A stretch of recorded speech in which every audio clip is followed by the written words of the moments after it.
He steps back, he steps forward, and he starts shooting me. My ears are ringing, but I come into realization that he's shooting at me. 10 bullets. Hours of terror. One woman who thought she was just meeting her ex to talk. Shamay Pitts was 23 years old, a fashion model, a mother, someone building a life for herself. When her ex-boyfriend Joshua Woodruff reached out asking to meet, she agreed. Maybe it was closure she was after. Maybe she thought one final conversation could end things peacefully. She got in his car. What happened next would turn an ordinary day into a fight for survival that would leave doctors racing against time and a community asking, how did we get here? Because this wasn't a stranger. This wasn't some random attack in a dark alley. This was someone she knew, someone she'd trusted, someone she'd shared parts of her life with. And on that day, in that car, Joshua Woodruff made a choice that would change everything. Shamay was shot not once, not twice, but 10 times. 10 bullets tearing through her body as she sat trapped in that passenger seat. But here's where this story takes an even darker turn. He didn't stop the car. He didn't call for help. He didn't rush her to a hospital. He kept driving. For hours, Joshua drove her across multiple counties while Shamay begged, pleaded, for him to get her medical attention, blood loss, shock, pain beyond comprehension. And still, he drove. The woman who walked to that car thinking she'd get closure instead found herself in a mobile prison, her life slipping away with every mile.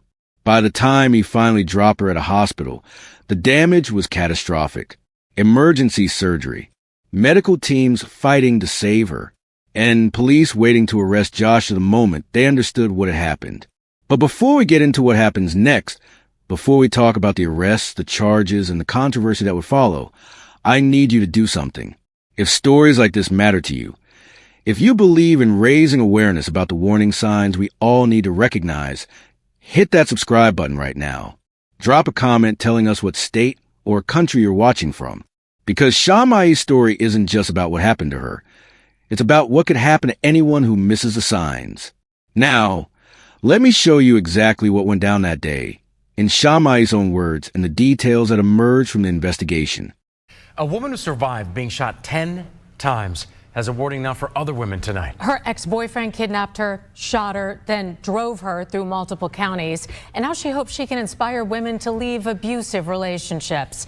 Channel 2's Audrey Washington is live at DeKalb County Police Headquarters in Tucker tonight. And Audrey, this survivor told you the ordeal went on for hours. Right, she told me her ex-boyfriend drove her around for hours while she sat in the passenger seat of her car, bleeding out from 10 gunshot wounds. I'm sorry. Shamay Pitts did not think she would survive it.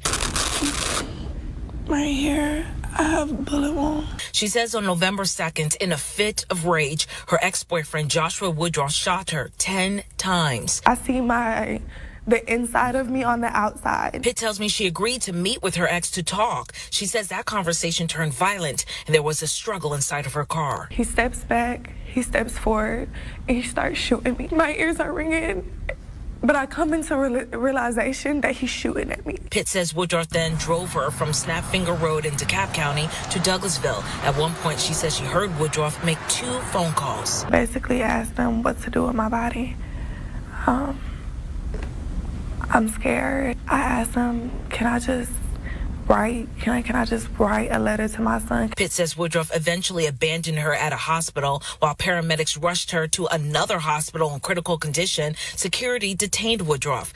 Police charged the 25-year-old with aggravated assault and false imprisonment. Pitt's mother says she wants the charges upgraded. He needs to be charged for bringing over county lines. He needs to be federally charged for having an automatic switch, which is a federal offense. A few days ago, the Fulton County DA said Atlanta is under a domestic violence epidemic with nearly 1,000 felony cases pending. Pitt says she hopes more people in an abusive relationship will get out before it's too late. You see that red flag, run away. And Woodruff is due in court tomorrow. As for Pitt's hospital bills, they are extensive. Her friends and family, they are holding a fundraiser for her on December. So let's recap what we just heard. Shamay Pitts agreed to meet Joshua Woodruff, her ex-boyfriend, believing it would be a conversation. Instead, he shot her 10 times while they were in his car. For hours. He drove her across county lines as she begged for her life, begged for help, begged for mercy. He ignored every plea. When he finally left her at a hospital, she was rushed into emergency surgery, while police arrested him on the spot.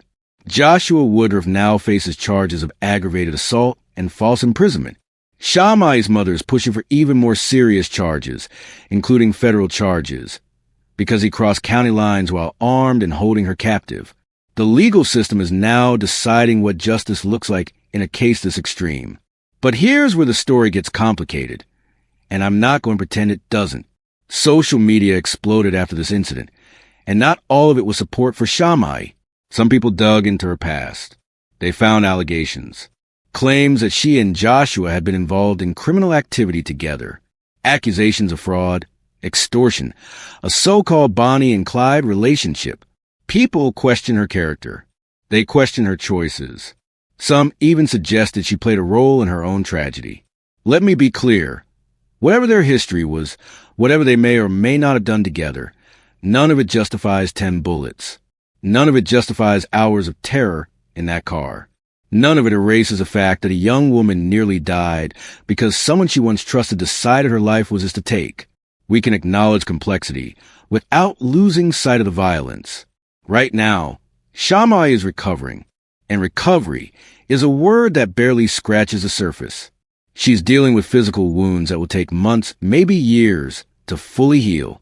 She's dealing with emotional trauma that doesn't disappear when the stitches come out. She's dealing with medical bills that led her family to start a GoFundMe just to keep up with the costs. But she's also made a choice, a powerful one. She's chosen to go public with her story, not for sympathy, not for attention, but to warn other people about the signs they might be missing. Because here's the lesson we need to take from this. Danger doesn't always announce itself. It doesn't always come from strangers in dark parking lots. Sometimes it comes from someone whose number is still in your phone. Someone who knows where you live. Someone who once made you feel safe. Abuse hides in familiar faces. Control disguises itself as concern. Jealousy pretends to be love. And by the time you realize what's happening, you're already in too deep. Have you ever stayed in a relationship longer than you should have because you thought you could fix it? Have you ever ignored that voice in your head telling you something was wrong? Drop your thoughts in the comments, not just for me, but for the person reading who might need to hear they're not alone. Shamay survived 10 bullets. She survived hours of captivity. She survived being abandoned at a hospital by someone who should have protected her. And now she's using her voice, not just to heal, but to help others recognize the red flags before it's too late. Her story is a warning. It's a wake-up call. It's proof that survival isn't just about making it out alive. It's about what you do with the life you fought so hard to keep. So if this story hit you, if it made you think about someone you know or a situation you've been in, do something with that feeling. Share this video. Hit the like button. Tell us in the comments, what do you think really happened here? What warning signs do people ignore most often? And most importantly, if you or someone you know is in a relationship that feels off, that feels controlling, that feels dangerous, don't wait for it to get worse. Reach out, talk to someone. Get help before you become another story like this one. Shamay Pitts is alive today, but not everyone gets that chance. Let's make sure her survival means something. Let's spread awareness. Let's save lives.